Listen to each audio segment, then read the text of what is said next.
आपका मेरे चैनल भक्ति का ज्ञान में हार्दिक स्वागत है।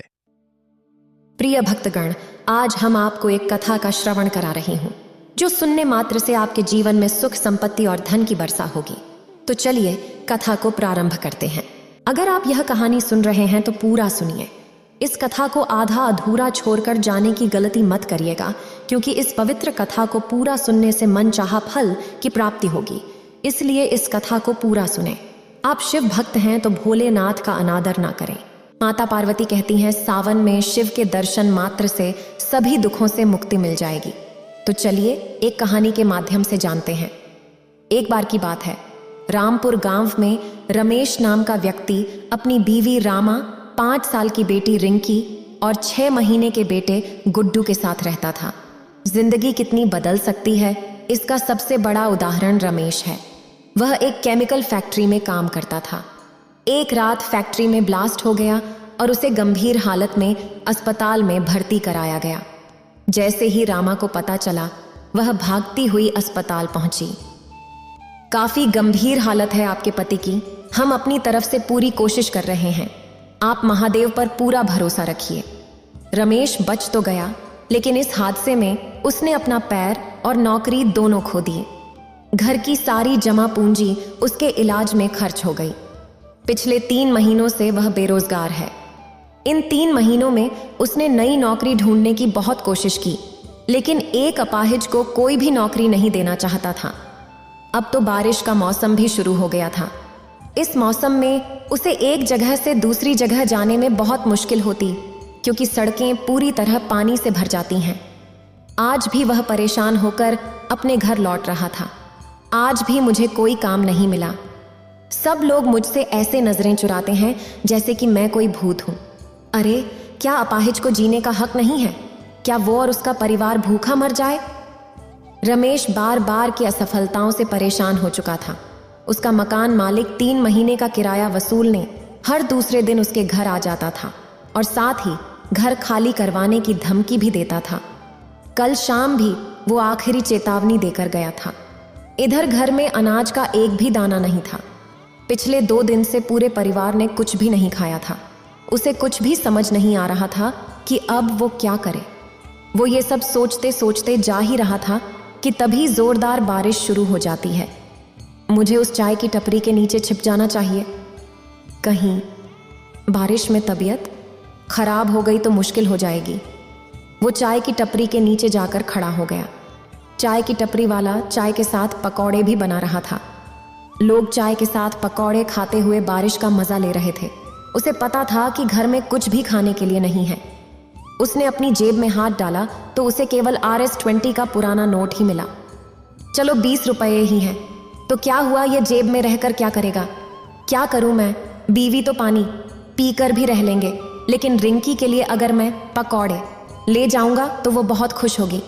पहले उसने बहुत सोचा, फिर उसने उन पैसों से पकौड़े खरीद लिए। थोड़ी देर बाद बारिश बंद हो गई। फिर वो पकौड़े लेकर घर पहुंचा, लेकिन घर के बाहर पहुंचते ही उसकी आंखों में आंसू आ गए।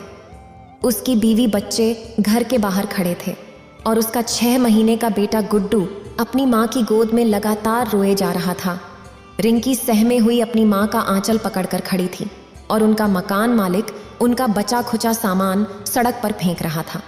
उसकी बेटी ने जब उसको देखा तो वो भागते हुए रमेश के पास आई और रोते हुए कहने लगी, बाबा देखो ना, अंकल ने हमें घर से बाहर निकाल दिया और वो हमारा सामान भी बाहर फेंक रहे हैं, और जो मेरी छोटी सी गुड़िया थी जो आप लाए थे, अंकल ने उसे भी नाले में फेंक दिया। रमेश ने अपनी बच्ची को चुप करवाया और जाकर मकान मालिक के पैरों में गिर पड़ा। ये आप क्या कर रहे हैं? मालिक, इस तरह हमें बेघर मत करिए। चुप कर, पहले 3 महीने का किराया हाथ में रख, फिर बात कर। मैं जल्दी ही आपके सारे पैसे चुका दूंगा। चुप कर, पिछले 3 महीने से तुम्हारी ये बात सुन सुनकर मेरे कान पक गए हैं।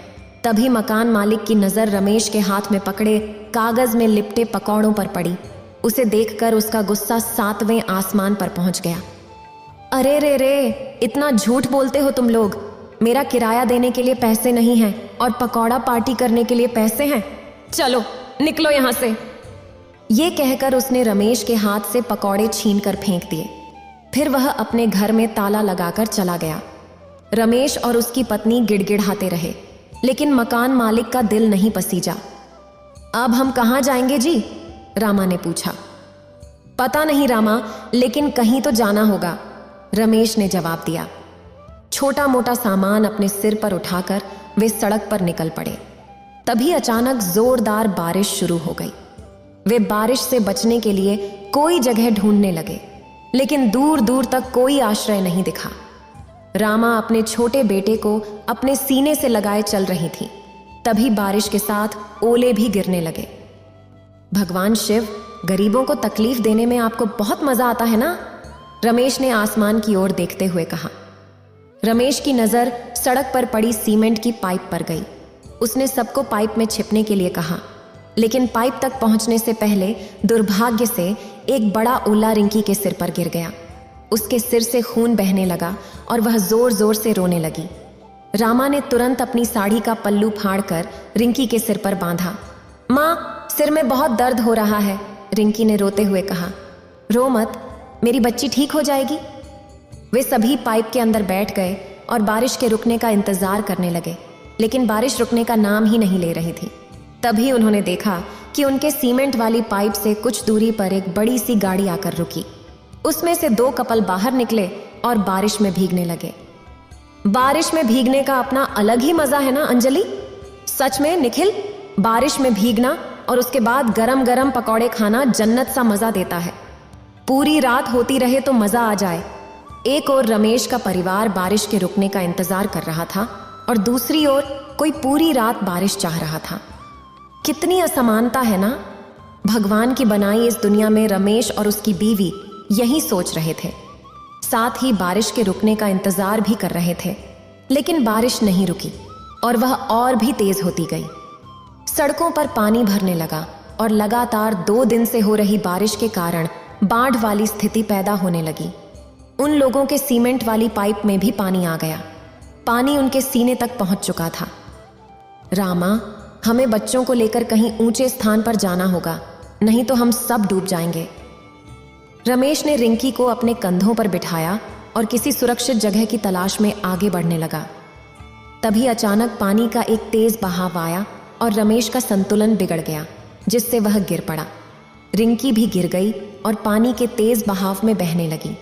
पापा, पापा, बचाओ मुझे, मैं डूब रही हूं, रिंकी चिल्लाई। रमेश, जो पहले से ही 2 दिन से भूखा था और बारिश के कहर से जूझ रहा था, चाहकर भी अपनी बच्ची को नहीं बचा सका।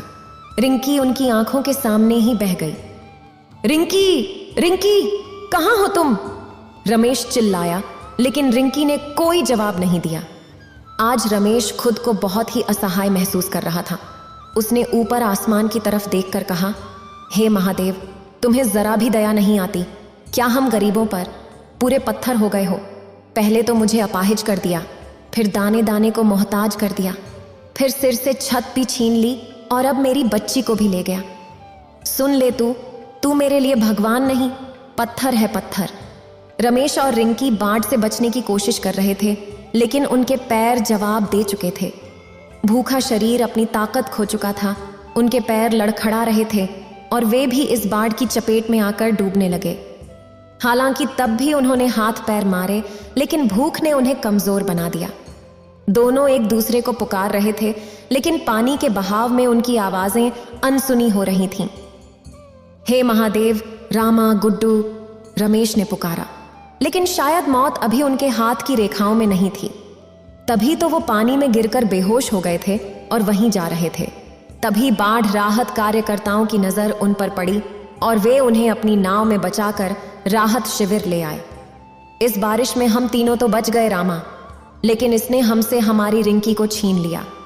रामा और रमेश एक दूसरे को पकड़कर रो रहे थे कि तभी एक नन्ही सी बच्ची, जिसके हाथों में बिस्किट और ब्रेड का पैकेट था, उनके पास आई। वो पैकेट उसे राहत शिविर वालों ने दिया था। पीछे से आकर वह बोलने लगी, बाबा, बाबा, क्यों रो रहे हैं आप लोगों को भी भूख लगी है ना? ये लीजिए, ब्रेड खाइए, अंकल ने मुझे दी थी, मैं आप लोगों का ही इंतजार कर रही थी। वो आवाज रिंकी की थी। रिंकी को देखकर रमेश और रामा फूट फूट कर रोने लगे। रिंकी को भी राहत कार्यकर्ताओं ने बचाकर शिविर में ले आए थे। अपनी बच्ची को जिंदा देखकर वे लोग भगवान शिव का शुक्रिया अदा करने लगे। पूरे 1 महीने वे लोग राहत शिविर में रहे। उसके बाद सरकार ने उन्हें कुछ पैसे मुआवजे के तौर पर दिए, जिससे वे नई जिंदगी की शुरुआत कर सके। आज रमेश एक चाय पकौड़े की दुकान चलाता है। उसकी जिंदगी अब पहले से बेहतर हो गई है। बारिश ने उसकी परीक्षा ली, लेकिन उसी बारिश ने उसे फिर से अपने पैरों पर खड़े होने का मौका भी दिया। इधर बिहार के लालगंज में दीनानाथ नाम का एक गरीब मजदूर रहता था। परिवार में उसकी पत्नी शांति और बेटी रीता थी। शांति, कुछ खाने को दे दो, फिर मैं जाकर देखूं, शायद कोई मजदूरी का काम मिल जाए। तेरा यूं भूखा रहना भी होने वाले बच्चे के लिए गलत है, इसलिए अब मुझे रोजाना कड़ी मेहनत करनी ही होगी। अरे तुम मेरी चिंता मत किया करो, तुम दोनों के साथ थोड़ा बहुत खा तो लेती हूँ। ये देखो, आधी चाय तुम्हारी आधी चाय मेरी। ये थोड़ी सी भुजिया रखी है, चाय के साथ खा लो। माँ, भूख लगी है, कुछ खाने को दो ना। रुक, मैं तेरे लिए रोटी बनाती हूँ, फिर तू खा लेना। शांति, आटा कहाँ है जो तू रोटी बनाएगी? 1 रोटी का आटा रखा हुआ है जी, वहीं खिला दूंगी। आप चिंता मत करो, आप काम ढूंढने जाओ। क्या करूं, क्या खिलाऊंगा शांति और रीता को? शांति का भी पूरा टाइम है, वह बेचारी कुछ नहीं कहती। दीनानाथ बाजार में मजदूरी का काम ढूंढने निकलता है। वो कुछ दुकानों पर काम मांगता है। एक गोदाम में उसे बोपरियां ढोने का काम मिल जाता है, लेकिन गोदाम दुकान से थोड़ी दूरी पर था। देखो, ये दुकान का लड़का तुम्हें गोदाम पर ले जाएगा। हाँ, तुम्हें गोदाम की बोपरियां यहाँ दुकान पर लानी है, ठीक है? ठीक है सेठ जी, मैं ले आऊँगा। दीनानाथ पूरा दिन गोदाम की बोपरियां पीठ पर लाद कर सेठ की दुकान में उतारता रहा। अरे कितनी बोपरियां रह गई हैं भाई, दुकान बंद करने का समय हो रहा है। सेठ जी, बस 4 बोपरियां और बाकी हैं। दीनानाथ सारी बोपरियां दुकान पर रख देता है। सेठ दीनानाथ को बदले में Rs 500 देता है। उन रुपयों से दीनानाथ कुछ खाने का सामान खरीदता है और घर जाता है। शांति, ये थोड़ा राशन ले आया हूँ, कुछ दिन तो निकल ही जाएंगे। शांति उस दिन फिर दाल चावल बनाती है, जिसे देखकर रीता बहुत खुश होती है। माँ, आज आपने खाने में दाल चावल बनाए हैं, मुझे ये वाली दाल बहुत अच्छी लगती है। ये ले, फिर थोड़ी और दाल ले ले बिटिया। शांति, आज तो काम मिल गया, पर आगे कैसे गुजारा होगा? मानसून भी अपने उफान पर है और लालगंज का तो तुम्हें पता ही है कि बाढ़ का कहर हम गरीबों पर टूट सकता है। कौन जाने, मुझे तो तुम्हारी चिंता हो रही है। तुम्हारी डिलीवरी का वक्त निकट आ रहा है, बस लालगंज में सब कुछ ठीक रहे। दीनानाथ इसी चिंता में था कि मानसून आ गया है, अगर कोई काम नहीं मिला तो घर कैसे चलेगा अगले दिन। शांति, मैं देखता हूँ। पड़ोस के रविंद्र भैया बता रहे थे कि एक इमारत की मरम्मत के लिए किसी को मजदूर चाहिए। पता करके आता हूँ, शायद मिल जाए। बाहर तो बारिश हो रही है, कैसे जाओगे? अरे ज्यादा दूर नहीं जा रहा, पास ही में जा रहा हूँ। दीनानाथ एक पन्नी ओढ़कर बारिश में काम ढूंढने निकलता है। अचानक बारिश बहुत तेज होने लगती है। वो एक चाय की छोटी दुकान के नीचे खड़ा होकर बारिश रुकने का इंतजार करने लगता है। चाय की दुकान पर कुछ ग्राहक भी बारिश रुकने का इंतजार कर रहे थे। चाय वाले की दुकान पर एक रेडियो चल रहा था, जिस पर लालगंज की खबरें आ रही थीं। बता दें कि लालगंज जिले में लगातार हो रही बारिश और नेपाल से पानी डिस्चार्ज किए जाने से गंडक नदी का पानी तेजी से गांव में प्रवेश कर रहा है। सदर प्रखंड के कई गांवों में बाढ़ का पानी घुस चुका है। लोग बाढ़ के पानी से त्राहिमाम कर रहे हैं। हे महादेव, ये क्या हो गया? बाढ़ का पानी तेजी से गांव में आ रहा है, मुझे घर जाना होगा। अरे ये पानी का बहाव तो बढ़ता ही जा रहा है। दीनानाथ खबर सुनकर घबरा जाता है और तेजी से घर की ओर भागता है। दीनानाथ के घर में पानी भर चुका होता है। आसपास के लोग जल्दी जल्दी घरों को खाली करके भाग रहे होते हैं। आप आ गए, देखो पूरे घर में पानी भरता ही जा रहा है। बापू, मुझे डर लग रहा है। अरे घबराओ मत, कुछ नहीं होगा शांति। रीता को मैं कंधे पर बैठा लेता हूँ, अब हमें जल्दी यहाँ से निकलना होगा। सुनिए जी, लगता है मेरा बच्चा होने का वक्त आ गया है। मुझे दर्द महसूस हो रहा है और घबराहट से लगता है बच्चा नीचे आ रहा है। हे प्रभु, क्या करूं? रविंद्र भैया को बुलाकर लाता हूं। अब रविंद्र भैया, रविंद्र भैया। दीनानाथ, जल्दी से जरूरी सामान बांध लो। निकलना है वरना कोई नहीं बचेगा, सब पानी में बह जाएंगे। रविंद्र भैया, शांति को बच्चे का दर्द शुरू हो गया है, वो चल भी नहीं पा रही है।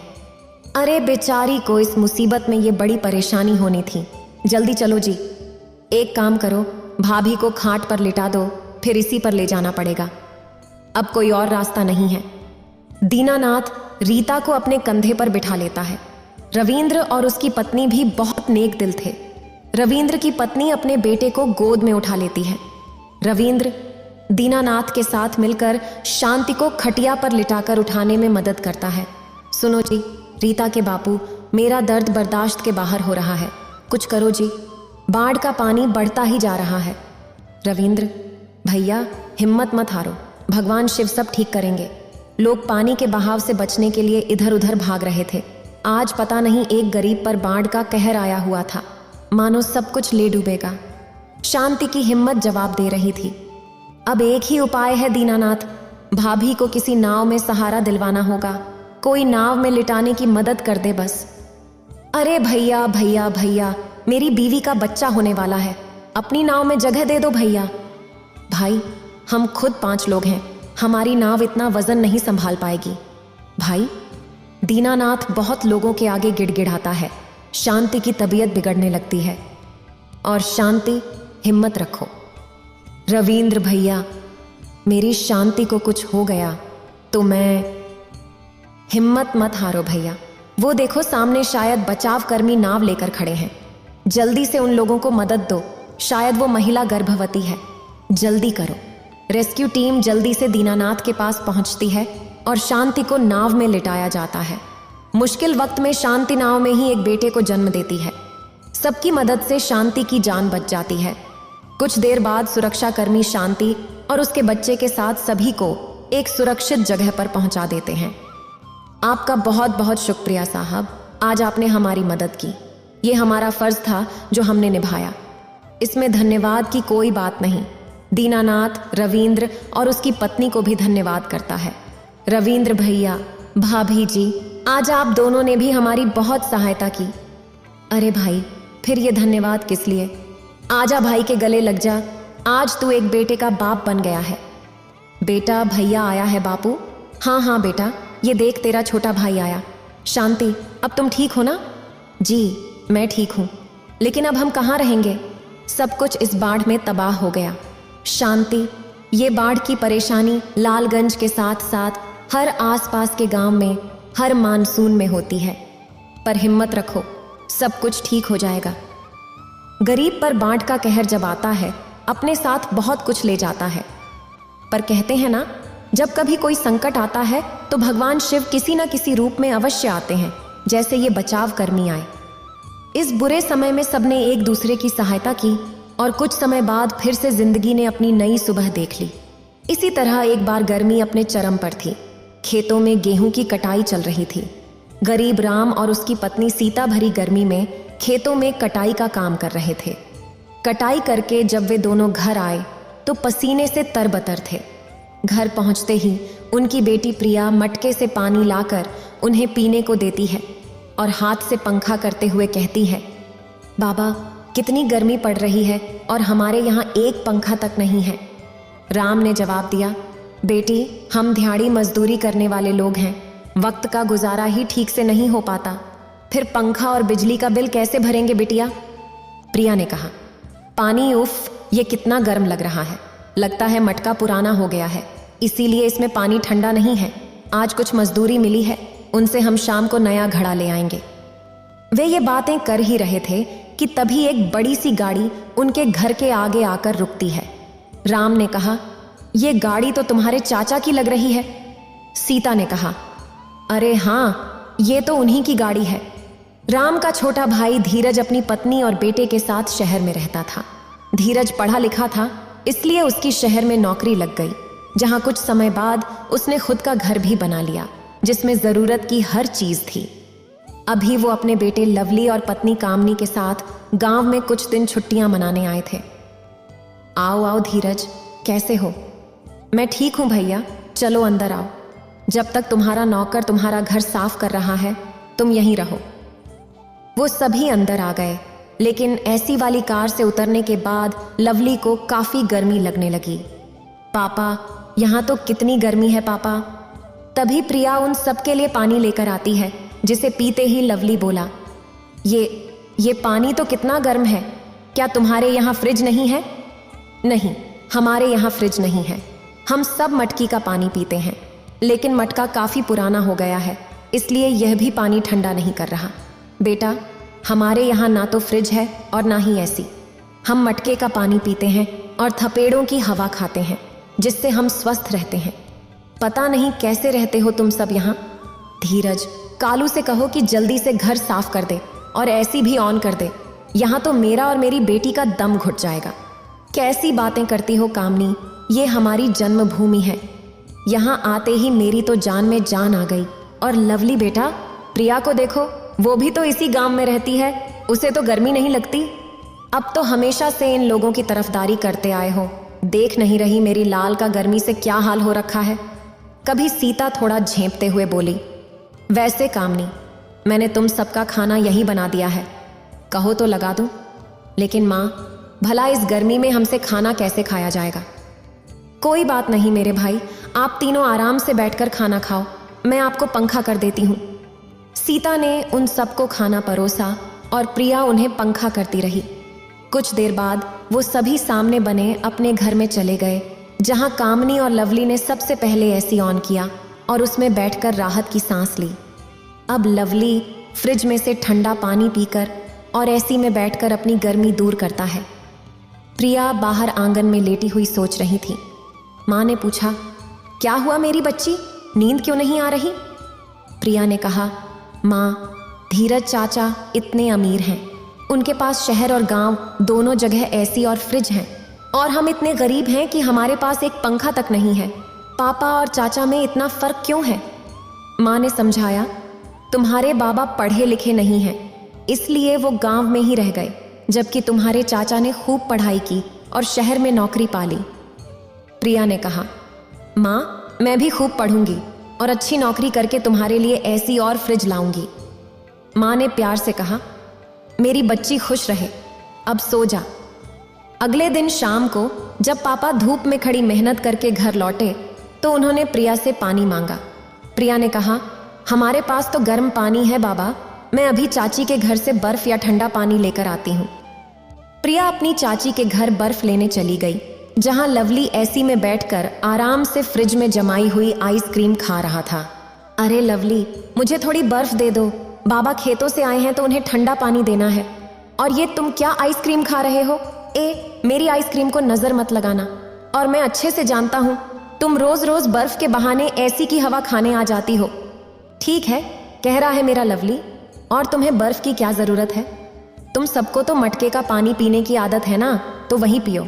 क्यों बेकार में ये अमीरों की आदत डाल रहे हो? जब हम वापस चले जाएंगे तो तुम्हें ही मुश्किल होगी, और वैसे भी बर्फ जमी नहीं है, शाम तक जमेगी। चल अब जा यहाँ से। प्रिया रोते हुए घर आ गई। अरे क्या हुआ? मेरी बच्ची तो रो क्यों रही है? माँ, लवली और चाची को बहुत घमंड है, वो बहुत अमीर हैं, उन्होंने मुझे बर्फ भी नहीं दी और ताने भी मारे। कोई बात नहीं बेटी, हम गरीबों के नसीब में ही हर साल गर्मी की मार झेलना लिखा होता है। अगले दिन गांव की लाइट चली गई और सारी रात लाइट नहीं आई। गर्मी के मारे लवली और कामनी की नींद उड़ गई।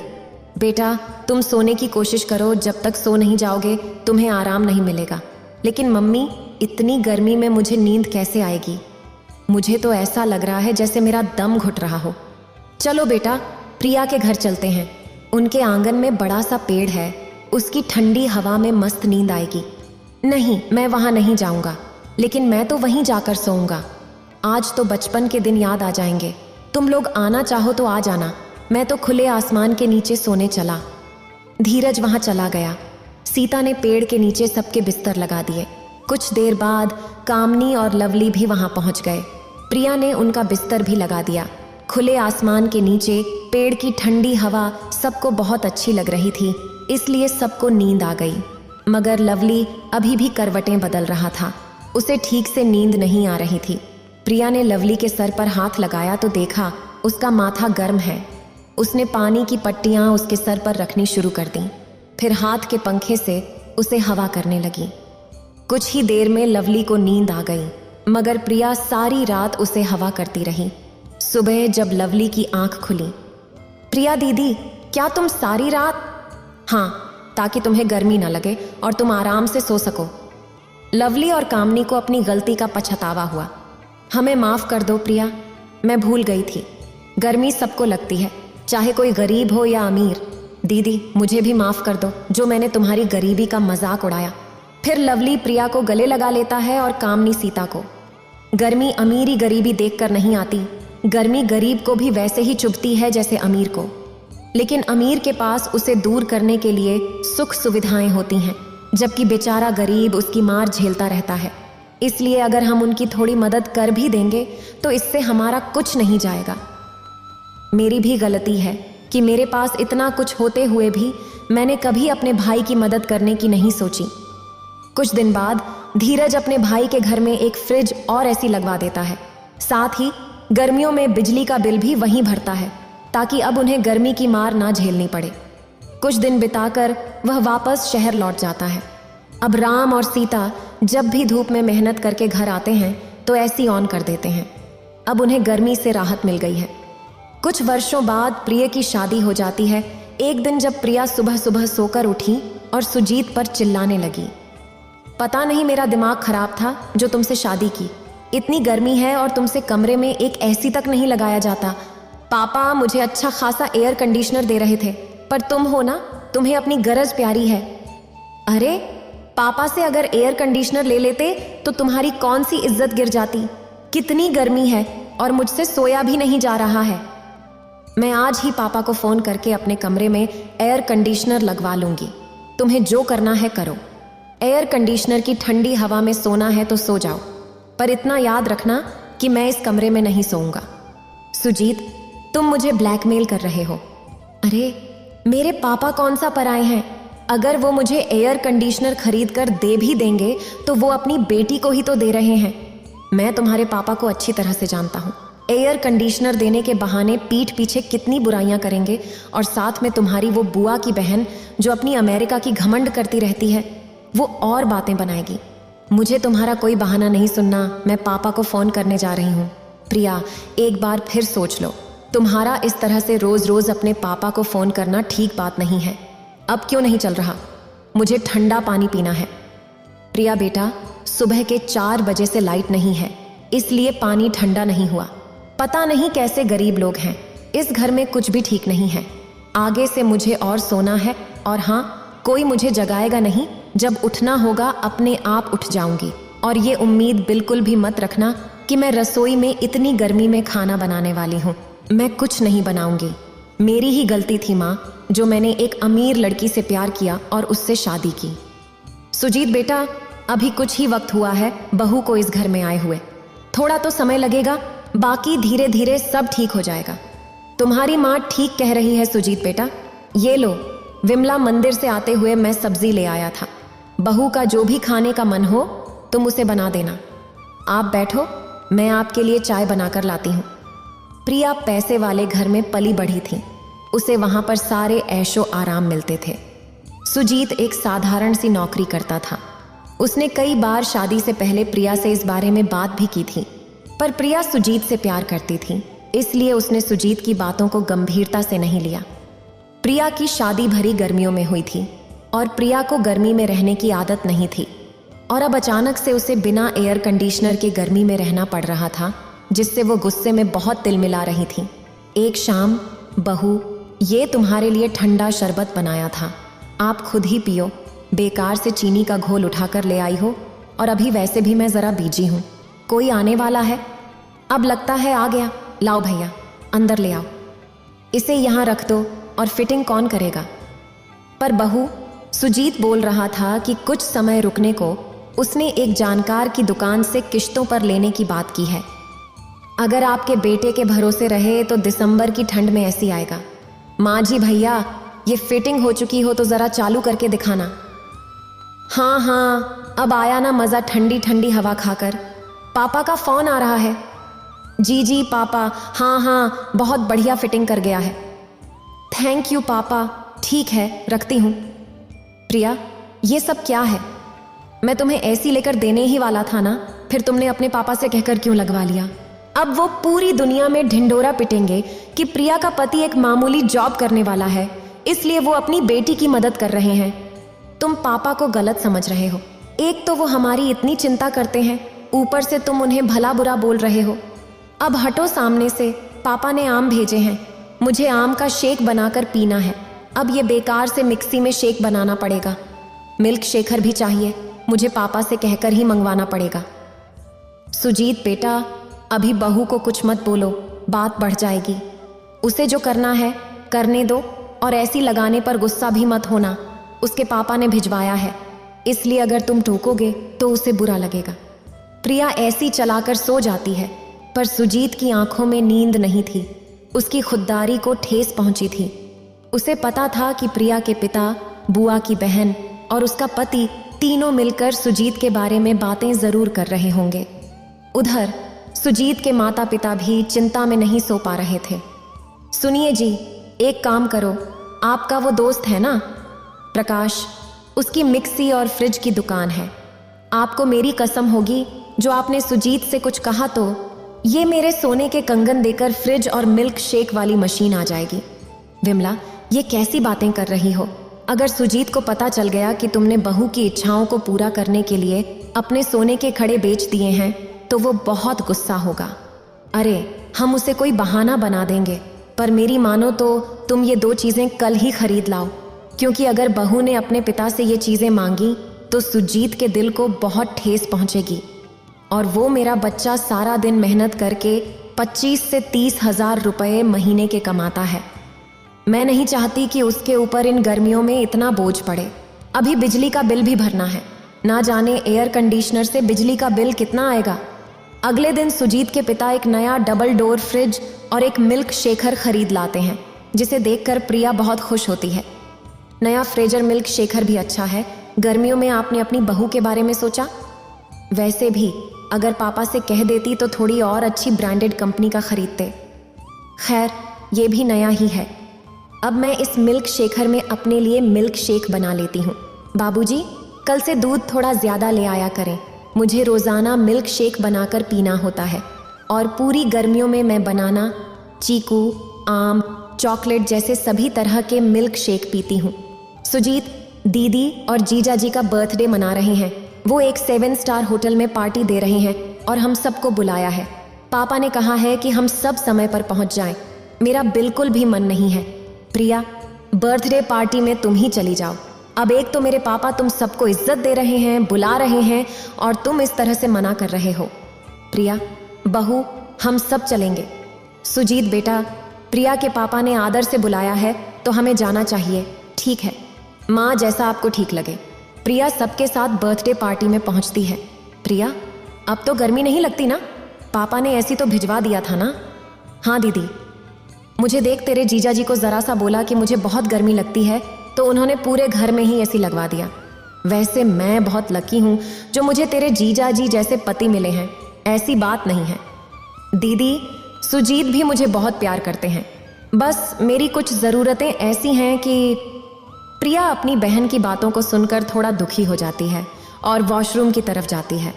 तभी वह अपने पापा को अपने जीजा जी से बात करते हुए देख लेती है। अरे शेखर बेटा, मैं तो बस उसी दिन का इंतज़ार कर रहा हूँ जब प्रिया, सुजीत और उसके माता पिता से तंग आ जाएं और उसे तलाक के लिए बोले। जिस दिन उसका तलाक सुजीत से हो जाएगा, उसी दिन मैं अपने जिगरी दोस्त गुप्ता के लड़के से प्रिया की शादी पक्की कर दूंगा। गलती मेरी ही थी, मैंने पापा से मदद मांगी। मेरी आंखें खुल गई हैं। पापा तो मेरा घर तोड़ना चाहते हैं, सुजीत से मेरा रिश्ता तुड़वाना चाहते हैं, पर जीते जी मैं ऐसा कभी नहीं करूंगी। मैंने सुजीत से प्यार किया है। हाँ, वो पैसे वाला नहीं है, पर वो मुझे बहुत प्यार करता है। मैं यहाँ एक पल भी नहीं रुकूंगी। प्रिया किसी को बिना कुछ बोले सुजीत और अपनी सास ससुर को लेकर घर लौट आती है। अब क्या हुआ? प्रिया बेटा, तुम पार्टी से बिना बताए क्यों चली गई? कुछ बात हुई क्या?